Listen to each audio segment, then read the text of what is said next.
Collaborazione con Hai fatto un incidente stradale? Hai subito danni fisici? Rivolgiti allo Studio Velo www.infortunisticavelo.com.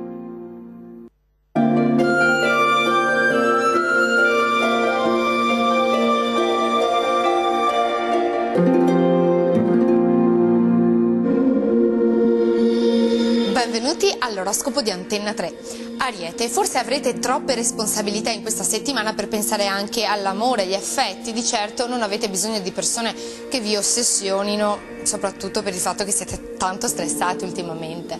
Toro, sicuramente troverete il modo di dichiararvi in più di un'occasione, vivrete con chiamate magnifici momenti da ricordare ed incorniciare.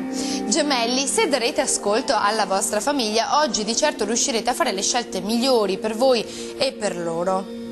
Cancro, se avete fatto qualcosa per smuovere una situazione, questo vuol dire che siete sulla strada giusta per vivere un'avventura o semplicemente un cambiamento che doveva essere fatto nella vostra vita.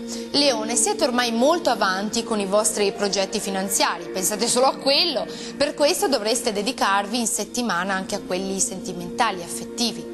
Vergine, siete diventati troppo intellettuali, bisognerebbe piuttosto puntare sulla spontaneità e la simpatia che però talvolta scarseggiano perché siete sempre di cattivo umore.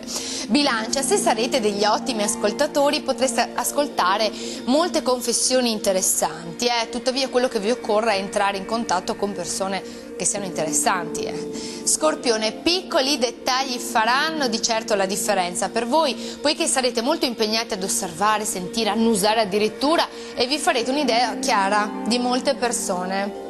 Sagittario, se siete di quelli che hanno appena iniziato una relazione, cercate di moderarvi un pochino. Ottimo invece il rapporto di coppia, bravi. Capricorno, verrete in continuazione chiamati dai vostri amici e dai vostri conoscenti, ma questo non vuol dire che avrete l'alibi per non occuparvi del vostro partner, se ne avete uno, poverino.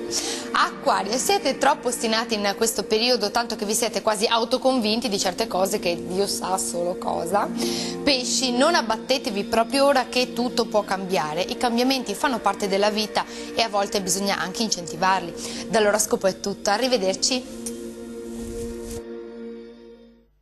in collaborazione con Hai fatto un incidente stradale? Hai subito danni fisici? Rivolgiti allo Studio Velo www.infortunisticavelo.com.